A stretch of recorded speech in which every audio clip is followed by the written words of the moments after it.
Semua orang bilang Tuhan Maha Tahu. Kita hidup dalam tradisi yang hampir sepakat pada satu poin besar. Tuhan Maha Tahu. Tuhan tahu isi hati kita, tahu masa depan kita, tahu alasan kenapa kunci motor selalu hilang pas kita lagi buru-buru gitu. Dan katanya pengetahuan Tuhan itu tidak terhingga. Tapi dari mana kita tahu kalau Tuhan itu Maha Tahu? Kita taunya bukan dari hasil penelitian, bukan dari eksperimen di lab, bukan juga dari jurnal ilmiah yang peer reviewed. Sumber kita biasanya adalah klaim yang datang yang katanya dari Tuhan sendiri melalui kitab suci. Dan tentu saja juga ada para wakil Tuhan gitu yang paling vokal, para apologis, para teolog, para ustadz gitu yang rajin menjelaskan segala misteri gitu, dengan penjelasan bahwa manusia memang tidak mampu memahami, hanya Tuhan yang tahu, ya ini misteri ilahi, akal kita terlalu kecil untuk menjangkau pengetahuan Tuhan. Kalau ada orang di dunia ini mengklaim punya pengetahuan luar biasa, kita kan biasanya curiga ya. Maksudnya kita akan nanya, ya udah mana buktinya gitu. Terus nanti kita tes gitu, kita kasih tes yang terkait. Dulu tuh sempat aku mengaku aku hafal Quran, terus ada banyak sekali orang yang tiba-tiba merasa entitled untuk mau mengetes aku. Yang mana lucunya sebagian dari mereka bahkan jangankan hafal Quran, mereka nggak bisa baca Quran gitu, tapi mereka mencaci maki aku karena aku ngaku hafal Quran dan pengen ngetes gitu. Dan ketika udah dites pun dan hafalanku tidak sempurna, ya tetap aja gitu, senang sekali mereka mencaci maki meskipun mereka nggak bisa baca Quran gitu. Ya padahal faktanya memang semua manusia penghafal Quran, semua ya hafalannya nggak ada yang sempurna gitu. Karena otak manusia itu tidak terdesain seperti komputer gitu. Jadi lupa itu adalah mekanisme otak alami manusia. Dan kembali lagi ke topik, sebenarnya itu wajar gitu ya. Maksudnya itu wajar pada mau ngetes gitu. Ini aku bukan lagi mengeluh ya, ini aku lagi ngambil contoh. Di masyarakat secara umum, kita kan masih melihat skill menghafal itu skill luar biasa ya. Meskipun sebenarnya itu biasa saja gitu. Karena ya kalau hafal terus apa gitu, terus kenapa? Tapi poinnya adalah, kalau ada orang yang mengaku tahu sesuatu, itu kan bisa kita tes kan, bisa kita uji. Tapi ketika klaimnya adalah Tuhan itu Maha Tahu, kenapa nggak ada yang ngetes gitu? Kita nggak ada yang berinisiatif untuk ngetes kecerdasan Tuhan gitu, untuk nguji kecerdasan Tuhan. Kita nggak punya bukti bahwa Tuhan tahu segalanya. Bahkan kita nggak bisa minta konfirmasi langsung gitu ke Tuhan gitu. Kita nggak ada yang pernah nguji kecerdasan Tuhan, tapi kita semua sepakat Tuhan Maha Tahu gitu. Padahal kita nggak ada yang tahu, nggak ada yang bisa tahu secara pasti apakah kecerdasan Tuhan adalah tanpa batas. Nggak ada dari kita yang tahu. Ya kita percaya gitu, bukan tahu. Percaya dan tahu adalah dua hal yang berbeda. Kita tahu sesuatu ya karena kita tahu, kita sudah punya buktinya, makanya kita tahu. Aku tahu rambut aku pendek karena terpampang nyata gitu. Maksudnya lihat aja ukurannya pendek gitu. Sedangkan percaya itu adalah sikap sikap bahwa kita nggak tahu tapi kita inginnya begitu gitu. Misalnya aku percaya dokter bisa bantu aku sembuh, meski aku nggak tahu gimana cara dokter bekerja dan bagaimana cara obat bereaksi di badan aku. Aku percaya pilot bisa antar aku sampai bandara tujuan meskipun aku nggak tahu bagaimana pilot itu mengoperasikan pesawat. Sama dengan Tuhan Maha Tahu, kita nggak tahu bahwa Tuhan Maha Tahu, tapi kita percaya bahwa Tuhan itu Maha Tahu. Karena masalah begini, manusia itu ingin mengetahui pengetahuan Tuhan, tapi semua jalur verifikasi justru bergantung pada manusia juga. Kita mengandalkan kitab suci yang disusun oleh manusia, kita mengandalkan penafsiran yang dilakukan manusia, kita mengandalkan pembelaan teolog yang pastinya juga manusia.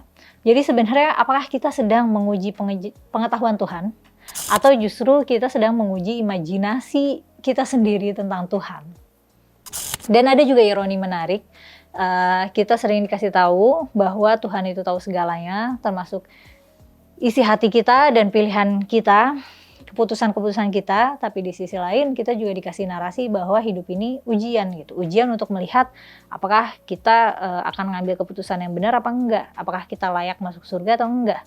Tapi kan kalau Tuhan sudah tahu jawaban akhirnya, ujiannya buat siapa gitu? Apakah untuk kita atau untuk Tuhan memastikan bahwa memang sejak awal udah benar.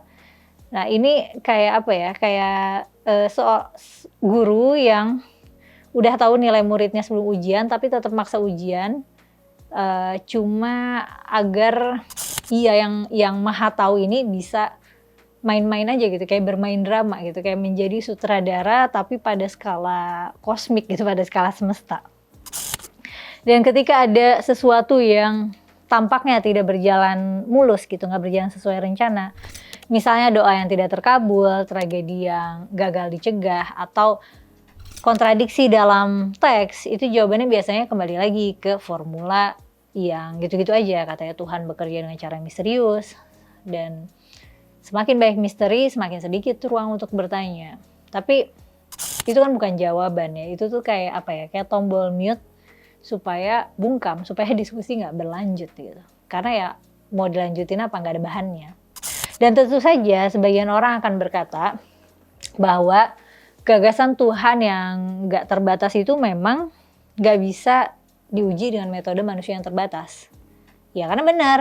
Tapi jika begitu gitu ya, klaim tentang Tuhan yang Maha Tahu seharusnya tidak bisa diucapkan juga secara pasti.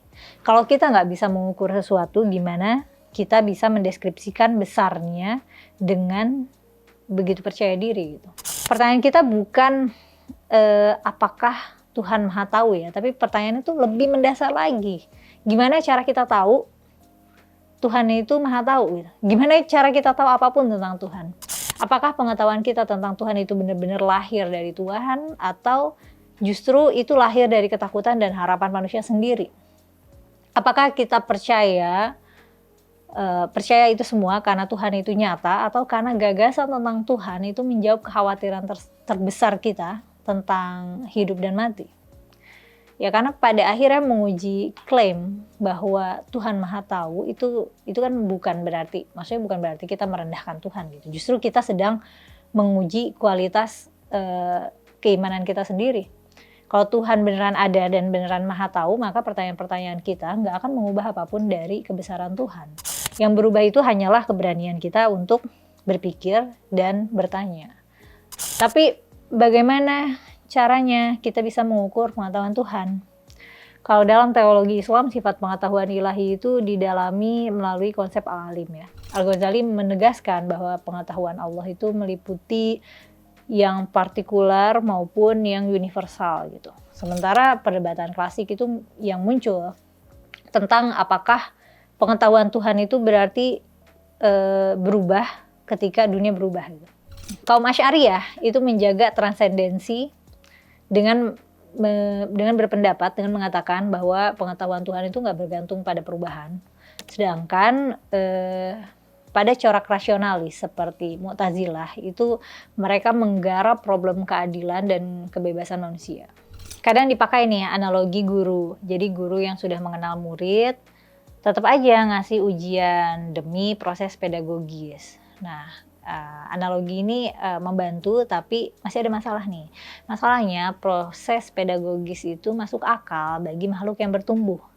Apakah konsep kemahatauan tetap koheren ketika digabungkan dengan narasi proses yang mengubah peserta, sementara sang penguji sudah mengetahui seluruh isi proses itu dari awal sampai akhir? Kalau di filsafat tuh ngasih perangkat untuk memeriksa klaim. Misalnya David Hume itu mengingatkan bahwa klaim luar biasa itu menuntut bukti luar biasa.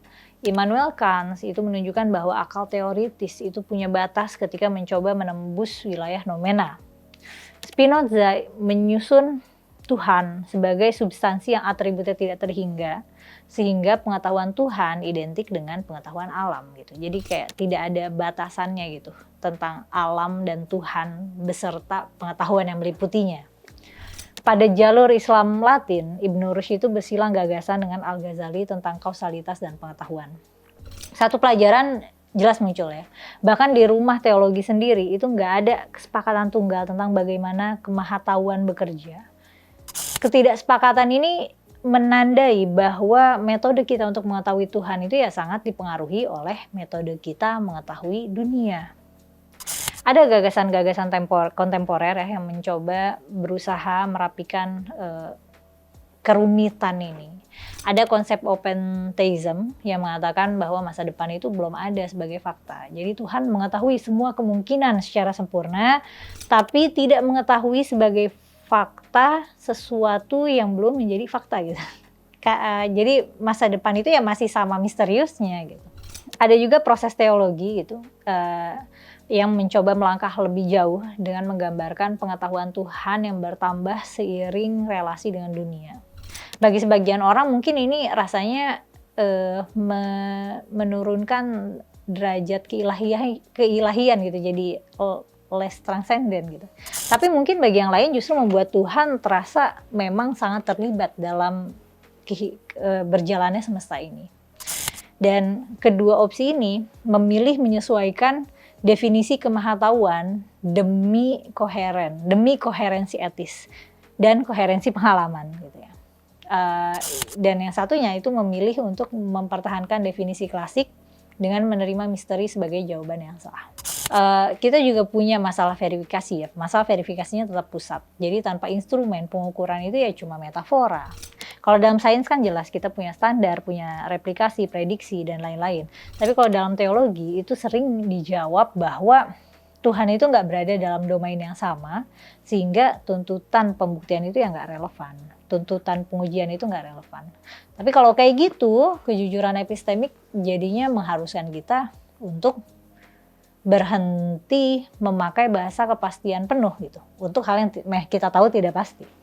Ungkapan yang lebih sehat itu mengaku ya.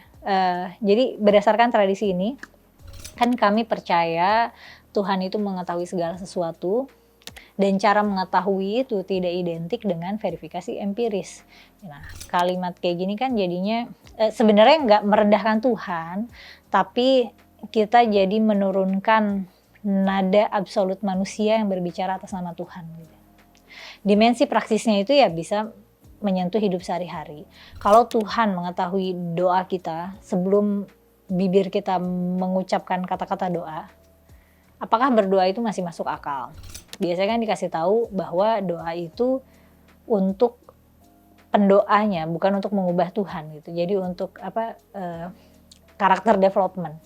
Tapi kan jika Tuhan mengetahui seseorang akan melakukan kejahatan dan tetap menciptakannya, jadinya masalah tentang akuntabilitas dan tanggung jawab dan keadilan itu konsekuensinya akan lebih banyak lagi yang perlu dibicarakan dengan hati-hati mengenai konsep kemahatauan Tuhan gitu.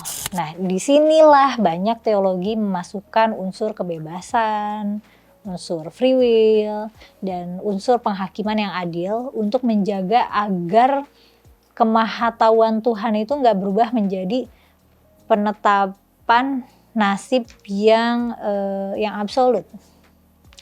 Jadi mungkin kesimpulan sikapnya bisa jadi ada 3 ya, yang utama. Pertama, kemahatauan itu diakui luas, lintas tradisi, tapi alat justifikasi itu tetap manusiawi, tetap teks, tetap penalaran dan pengalaman manusia. Yang kedua, ketika kita menyentuh kebebasan, waktu dan kausalitas, kan jadinya jadi lebih kompleks nih kemahatauan Tuhan, sehingga perbedaan mazhab itu ya konsekuensinya ada perbedaan mazhab soal itu. Dan mungkin sikap ketiga yang menurutku paling sehat itu adalah yang paling jujur ya, jujur secara epistemik, yaitu mengakui batas, mengakui bahwa kita tidak tahu, dan itu tidak menurunkan martabat iman kita gitu. Itu menurunkan keangkuhan kita ketika kita bicara tentang yang sebenarnya kita tidak tahu. Kadang kita tahu ya, ada di antara kita juru bicara Tuhan yang bisa angkuh sekali, merasa tahu maksud Tuhan apa atau Tuhan itu bagaimana, terus dengan pengetahuannya itu dia menindas sesama gitu. Ada mahfuzat yang aku suka ya, ungkapan yang aku suka, yang ini tuh populer di dalam ilmu tasawuf. Bunyinya man arafa nafsahu arafa rabbahu. Siapa yang mengenali dirinya, dia akan mengenali Tuhannya. Nah, aku menafsirkan ungkapan ini sebagai cermin epistemik gitu. Jadi ketika kita merasa tahu tentang Tuhan, yang sebenarnya kita ketahui adalah diri kita sendiri gitu. Kita tahu preferensi kita tahu ketakutan kita, harapan kita, dan itu semua sadar nggak sadar kita sematkan pada sosok yang kita sebut Tuhan. Jadi pengetahuan tentang Tuhan itu ya sebenarnya adalah pengetahuan tentang cara kita mengkonsepkan Tuhan di pikiran kita. Ya, karena itulah penyembah Tuhan yang sama itu bisa menghasilkan praktek yang saling bertolak belakang. Ada yang yakin Tuhan itu menghendaki ia banyak bersedekah. Jadi harta mah buat dia dikit aja, tapi dia harus memprioritaskan hartanya untuk orang-orang lain.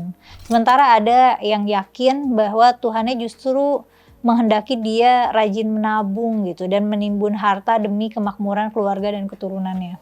Sama, Tuhannya sama nih, tapi cara mereka membaca diri sendiri dengan mereka membaca dengan cara yang berbeda, lalu merefleksikannya ke Tuhan dengan cara yang berbeda gitu. Mungkin hal yang sama juga terjadi pada masalah dikotomi ibadah dan kerja ya.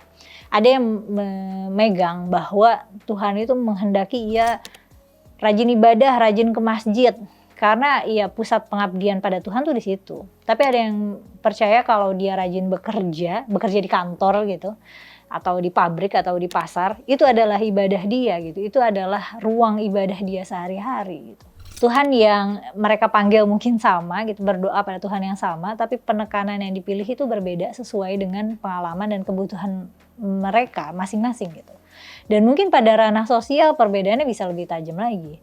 Ada yang meyakini Tuhan menghendaki kita untuk mengasihi sesama tanpa memandang agama, sehingga kita tetap sama baiknya pada umat agama yang berbeda. Tapi ada yang mereka yakin bahwa Tuhan menuntut penjagaan batas gitu. Tuhan menuntut mereka mencegah umat lain beribadah demi kemurnian komunitas gitu. Nah kan jadi jelas banget ya bagaimana Tuhan di pikiran kita itu nggak selalu sama dengan Tuhan yang di pikiran orang lain. Meskipun kita mengaku Tuhan kita sama gitu. Dan kita datang dari tradisi yang sama.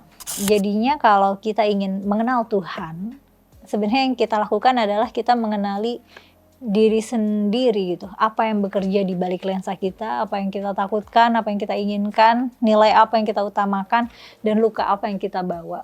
Semakin kita bisa jernih melihat diri, semakin jujur kita menyadari mana yang betul-betul kita terima dari ajaran, dan mana yang kita proyeksikan ke dalamnya. Dengan begitu, kita bisa sadar bahwa keyakinan bisa saja adalah gema dari selera pribadi, dan kita menyebut nama Tuhan untuk mengumumkan kepentingan yang sebenarnya sangat manusiawi. Jadi, selain dari teks-teks yang kita warisi, teks-teks suci yang kita warisi, pengalaman yang kita alami, yang kamu alami, atau argumen yang kamu punya, yang kamu nilai masuk akal, dari mana kamu tahu bahwa Tuhan itu Maha Tahu? Dan jika Tuhan telah mengetahui seluruh jalan hidup kita, bagaimana kamu memaknai pilihan yang kamu ambil hari ini dan setiap hari, dan tanggung jawab kamu atas konsekuensinya. Dan jika pada akhirnya kamu menemukan bahwa yang paling pasti justru adalah ketidakpastian itu sendiri, masih siapkah untuk nyaman dalam beriman tanpa mengajukan pertanyaan? Tulis jawaban kamu di kolom komentar ya. Oh iya, buat teman-teman yang belum gabung member Highly Forbidden Questions, aku mau ngasih tahu belum lama aku bikin seri baru di situ.